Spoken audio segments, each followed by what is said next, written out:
Welcome to our tutorial on how to access the UPS Store Vendor Expense Report in Docyt. The UPS Store Vendor Expense Report can yield several advantages. Let's get started.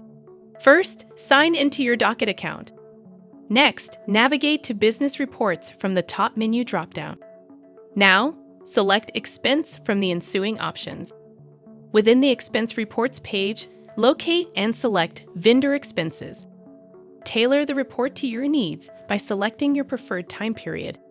To download your report to Excel, go to the top right corner of the report page and find the three dots menu icon. Click on the three dots to reveal the menu options, and from there, select Export as Excel or Export as PDF. A notification will appear, indicating that the report can be downloaded from the Data Export section of Docyt. To download the report, navigate to the Data Export section by clicking the Data Export link in the notification. Click the ellipsis menu on the Data Export page and select the Download option.